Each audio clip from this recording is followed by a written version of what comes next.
Hello everyone, I'm Meteorologist Charlie Ironmonger. Thank you so much for joining me today for your 3 p.m. news and weather update from the First Alert Desk. Now we've got big news out of Charlotte where Michael Jordan is in court today over a NASCAR antitrust trial.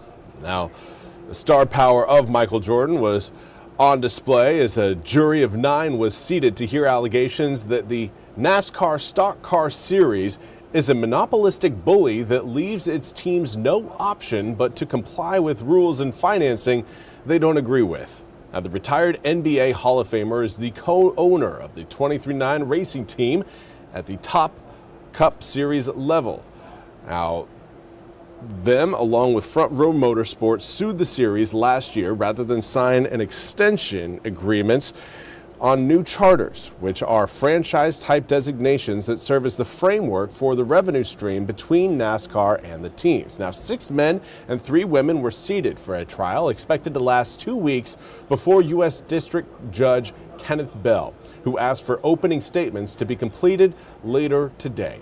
Now, Jordan's presence in the courtroom gallery near fellow co-owner and NASCAR star driver Denny Hamlin was a factor. Among those dismissed from serving on the jury was a man who said he can't be impartial because, quote, I like Mike, end quote. And another who said he had Michael Jordan posters on his wall growing up. A third dismissed juror pointed and winked at Jordan as he left the courtroom, while a juror said they were a North Carolina fan but noted the football team at Jordan's alma mater, quote, aren't doing too well right now, end quote, to which the retired star shook his head and laughed. Now, NASCAR executives in the courtroom included Chairman Jim France and Vice Chair Lisa France Kennedy, 2 scions of the family that founded NASCAR in 1948 and still own it. Now, the stakes are huge. The charters are at the heart of NASCAR's business model, and they guarantee a car a spot in the field each race week, as well as a percentage of the purse. And disputes over how they work have dominated the series as of late. For more details on this case, you can head over to our website, WITN.com. Now, we also want to highlight news out of Raleigh, well, really out of the 1st District in North Carolina, and that's that Dawn Davis is planning on moving into the newly formed 1st District. Dawn Davis currently resides in Snow Hill, and he announced this afternoon that he will file for re-election and run in the 1st District. Now, as he lives in Snow Hill, he is planning on moving over the summer to which again, his home right now is in the 3rd District, making the district easier for a Republican to win. Now, although state law doesn't require a congressional candidate to reside in their district, Davis says he plans to live in his new congressional district. Now, he said in a statement, quote, rigging the system to favor any political party is always wrong. The North Carolina General Assembly has redrawn the map at the White House's request for an advantage that benefits Washington, D.C. insiders, not our families. Our community deserves leaders who prioritize them over politics or national agendas, and I remain committed to such, end quote. Now, so far, Carteret County Sheriff Asa Buck, Currituck County State Rep. Bobby Hanig, and Lenoir County Commissioner Eric Rouse and Rocky Mount Mayor Sandy Robertson have said they will seek the Republican nomination for the 1st District seat. The filing period for next year's election began today and runs through December 19th. And we now want to turn to the latest from Russia and Ukraine as NBC's Keir Simmons has more on the developments and the work towards peace.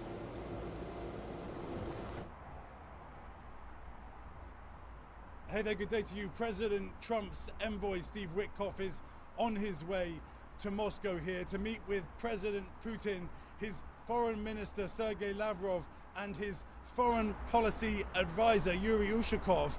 It will be a high-stakes meeting at potentially a pivotal moment with a possible Trump peace deal on the table, but there are huge hurdles. President Putin last week being clear that he is not prepared to compromise on some fundamental questions. He demands that he should have all of the Donbass region.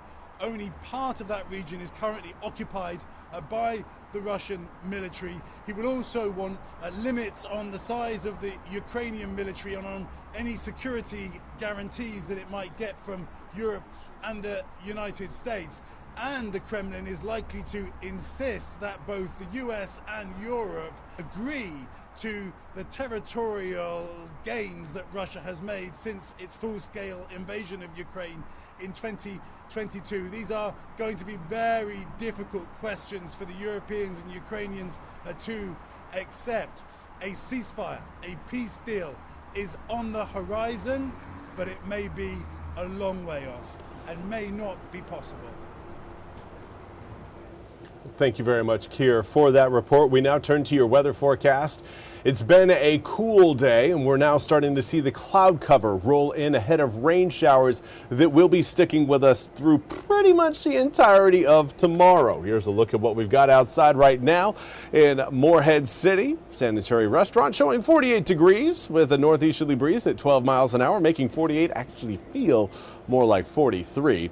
Dew points down in the mid-30s will be rising as we see those rain showers roll in. Again, the clouds looking a little bit thicker. You can still see the sun, but it certainly has a touch more of a haze to it right now. The heavier rain still set up further back towards the west, back across the Mississippi River, but it's going to make up some ground overnight tonight. Again, cruising its way into eastern North Carolina. By the time we wake up tomorrow morning, we'll have kind of two rounds of downpours that we're going to be experiencing. First round will show up in the morning, and the second will be arriving right around the afternoon in, I would say, lunchtime into the early afternoon.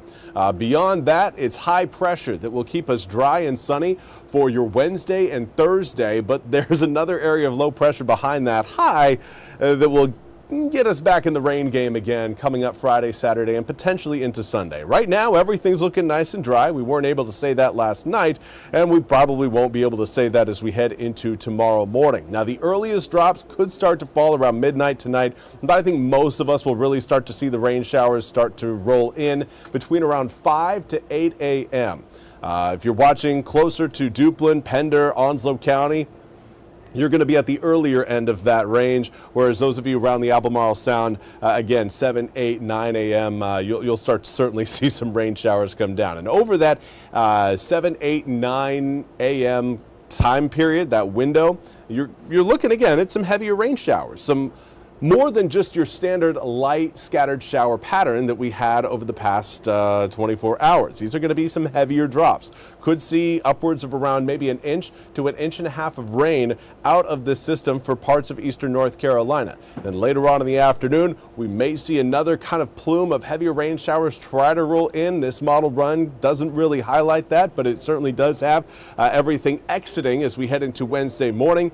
We will see some light showers coming up for your really Tuesday evening, and then everything fades away by the time we get to around 10 to 11 p.m. Tuesday night. That will leave us with sunnier skies on Wednesday and air temperatures, honestly, that look similar to what we're seeing right now. Mid to upper 40s is what's out our door currently. Tomorrow we will be warming up thanks to the cloud cover we'll maintain overnight tonight.